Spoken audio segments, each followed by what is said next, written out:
Alright guys, I just watched MG live from Cirque du Soleil in Vegas. Spoilers alert, I'm gonna be just sharing what I've experienced, what I've seen. It's been just so amazing. I really did not expect the show to be this way. I don't usually like I've seen and I haven't seen, but I've heard a lot of the shows of Michael Jackson where they're just imitating and copying and have like this guy dancing for imitating Michael Jackson and like performing as Michael Jackson. And I was never really into that because it's not, the real one. It's just like a kind of a cover. But I just have to share because I just finished watching this amazing show from Cirque du Soleil. So first of all, I've never seen a show from Cirque du Soleil ever before. So that was the first experience for me. I know it's not a typical show that you would expect from Cirque du Soleil because from what I'm hearing, most of the time they are acrobatic and very incredible and really revolutionize entertainment and acrobatic show as it is. And I know that MJ at the end of the day is an homage for Michael Jackson, so I knew it would present itself more as a show. But nevertheless, I was just flabbergasted, guys. It was so amazing. I adored the fact that they were giving an homage to Michael Jackson. Like, they did not try to imitate him. They respected his image, his memory, and as you can guess, basically the show is about the best hits of Michael Jackson songs. And while the music is playing, they have this like huge screen and two other screens on the sides that really immerse you into like images and clips of him or visual effects or very insane music. Like the music was super immersive, so it's like a all senses type of show, right? They really stimulate your eyes, the sound, the smell at some point, the touch because there's a lot of air sometimes shooting up, stroboscope, like you could tell they really had a high quality equipment for the show, and it really I could really sense that there was a big budget to make her create the show. I know after that in Vegas they just repeat the show over and over again, but to really create it, have this creativity and put that together. Afterwards, after the show, I read a book about how they made the show, and basically after each song would be represented by a form of performance, right? So they would be dancing all over the show. I love dancing personally. I'm dancing myself, so I really, really love getting to see how high performers dance and how they put that together. They were like pole dancing, there was like trampolines, there was like a guy on the rope going up and down, obviously doing acrobacy. There's not as much acrobacy that you would expect in a Cirque du Soleil. Like I said, the show is made to give an homage to Michael Jackson. And each song had a purpose for Michael Jackson. They had the storyline and everything, so each song was representing this purpose. So it was very intentional to give homage to the songs, right? So the Thriller, obviously, there was like how should I say that? Zombies. There's another good, Billie Jean was another type of song. Another one about like the wars and we should stay in love and everything. It was so insane, guys. They really played with visual effects. Like they combined real human performances. Like they really perform. Like I really enjoy and respect human performance. Like I'm much more impressed with piece of theaters and human performing directly because it's so much harder than robots or AI or like very technologic stuff, because simply because as much as it's complex and how it's been put together, the technology side of it, human, it's just unique, right? Like the fact that they're able to reproduce something when they do high acrobacy with high risk, when they do just trampolines on 2 trampolines. They were like, the guy was jumping from trampoline to other trampoline, like the 2 trampolines went into each other, so he was jumping like in a sandwich. I've never seen something like that. There was a show, a light show, that was amazing. Like the costume would light up with the music and they would be dancing, and the costume would light up for a sense that it would create an effect with the music. It was just mind-blowing.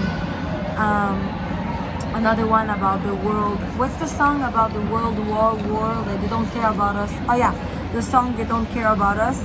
That was my personal favorite. Like it amazed me. It was like a show of shadows. So they were dancing in the same time as this song, and they were behind this huge projector screen, right?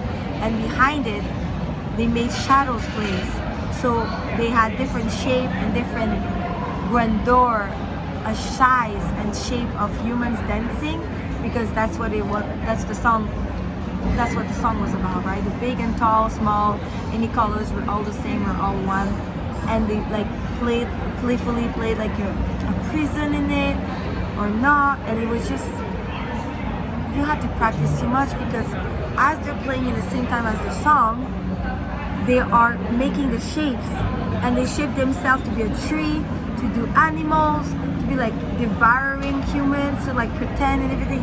It was just fitting perfectly. And you don't know when you do this. It's a shadow game, so you don't know if you're doing it properly. It's live. So that's what impressed me the most. It was insane, guys. And then it was, what I loved also is that it was interactive. They would, like, some of the dancers would be dancing in the room among the spectators. So that also was very immersive. At some point, some were walking on the walls. At the end too, they projected Michael Jackson dancing, but super well defined, because the technology is super advanced, and they would be dancing with the real Michael Jackson recording, but it was like a projection, right? So they would dance in the same time in synchronized way. They would interact with the projection, and it just blew my mind, because I saw this like a perfect wedding, a perfect marriage, a perfect combination of traditional theater show performance, dancing performance, and a combination with a very advanced technology. Like the costume would like have a shape of a zombie, and they had like shirts that would like light up and have words flashing on them, and the costume I told you that would light up. So they kind of embraced the beauty of technology, the advancement of technology, but still was able to add that to a typical traditional performance, and they just maximized the visual effects and the feelings and the emotions. It really drove emotions, because of course, as you know, the biggest hit of Michael Jackson was highly directive and emotional and meant something, and he had an intention behind the songs, right? So not only you were feeling nostalgic about his hits, but in the same time you were being mind blown by the performance of how they were able to surpass the limits of the traditional songs of Michael Jackson, like the interpretation of it, but in the same time respecting him and giving homage to him.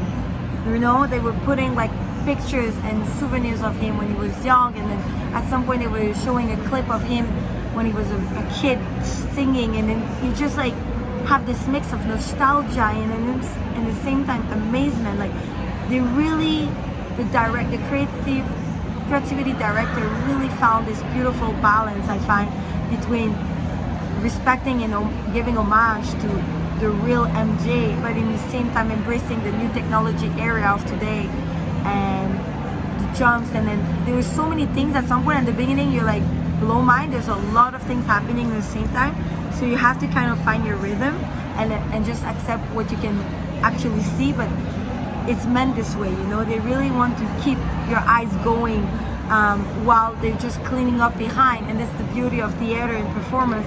When they're cleaning up, another performance and act is starting, so your attention is looking at that as they're just cleaning up behind, and they would close the big screen so they could make you a little sketch while they're preparing the next act, you know. And I observed all of that, obviously, because I've been performing in my life. I'm a dancer as well, so I really do observe in a different way than the regular spectator, I guess, but I love how they were able to embrace the truth and the beauty of the music of MJ, but in the same time do this amazingness of incredible special effects, visual effects, dancing effects, acrobatic effects. I could not have enough. Like, there was, like, we got much more value than what we paid for. Seriously, like, there was so many different acts and pieces and beautiful, impressive performances for what we paid for, and I couldn't have enough. Like, at some point I had to stop because it's just so much stimuli for your eyes and brain. But it was just insane. And at the end, when he was put back alive through the light show, like, it was the projection, it was just insane, guys. It looked like he was there for real, but they did not try to imitate him, and that I really love that. And finally, at the end of the day, it was just amazing. It really was interesting, defying what we know of a typical circus show, but in the same time staying traditional and nostalgic. So for that, I really loved. I love the fact that they were interacting. Oh yeah, and they were also having people coming from the ceiling, so they were really trying to surround and immerse yourself, your experience, in all of your three ways. So not just 2D or in front of you, but also on your side of your head and your eyesight. So that was also beautiful, because you can tell they have put a lot of thoughts in their shows, a lot of intention, and respecting also the intention of the song, so embracing and making this beautiful wedding with it. And they had basically they had 4 main actors performing, and they were like stealing 3 iconic objects of MJ. So it was the hat, the gloves, and the socks or the shoes. So at some point they got it during the thing. They went back in time to get to see MJ again, and the 4 were like keep dancing and performing as they were seeing different acts coming through. And they were super acrobatic and super talented. And at the beginning of the show, before it even started, they were already among us and jumping around. We were like, what the frick is happening? So even before your brain is starting to think, okay, the show is going to start, they're already around you. So that's just to challenge your mind and say, hey, stay alert. You never know what's going to happen in the theater, you know, in the room. So that shows you that they're challenging the typical limits of a performing art. But in the same time, at the end, at closure, they all, you know, finish up the grand finale. They were all the performers came in on the scene, dance, like a bit like High School Musical type. And at the end, they like just each of them presented themselves, bowed down. So that's a classic way of closing a theater show, but it blew your mind before. But I like that, because you have to give thanks and recognize and acknowledge all of their efforts, because some shows they just like blow your mind, leave after, and you don't even know who did that. Like, this way you have an emotional connection and respect to these performers when you see them at the end of the show and they bow down and they showed you that they really worked hours and maybe years to repeat that, you know. And there was a guy with a crutch. He had one leg. He made all those amazing jumps and everything. And finally, what impresses me the most is that between the acts, the performers sometimes would stay on scene and they would start right away the next act. Like, they just jumped, danced for the last 5 minutes, and they're on to the next one for another 5. Do you understand, guys, how much of an effort and memory and be alert and have to work so hard and to go on and on for the next act and then interact with new people and then do new stuff and not get mixed up and performing at your best. It's such a big workout, and emotionally, physically, and for them to continually go on because there would be no stop. Basically, what we call that, it's a continuous change of scenes. There's no break, guys. There's no like, okay, we close the screen to have no, it keep going. Another act is coming up, another entr'acte, like in between acts, is just there to distract you. It keeps going, and that shows you the high quality and very advanced skills of this team, of the artistic way of presenting the show. That for me blew my mind too, you know. So that was pretty much my review. Sure, if we'd see it again, we would see a whole bunch of new stuff. Exactly, and that's what I love about this kind of show, is that there's so much to see that if you were to watch it again, you wouldn't see it the same way. You would observe new details, and that's what you want in a show. You want to be mesmerized and want to have more of the same show, and they succeeded in doing that. So thank you very much, Cirque du Soleil. Very impressed. It was my first Cirque du Soleil show. Certainly not the last, but I wanted to share that with you guys, and hopefully that you get to see these little details and really appreciate all the efforts and work that they've put into this. People who entertain, it's a passion for them, right? There's nothing famous or nothing, like you don't get rich by performing arts. Like maybe if you're David Copperfield, apparently you get really rich, but there's nothing, you don't get more appraisal to do that. You know, people don't know you, you don't get to sign stuff, you know, that you don't become an actor celebrity when you perform. You really do that for your love of doing it, because you have talents, because you love that. It's a lot of work, guys. So I hope that I helped you see theaters and performances differently.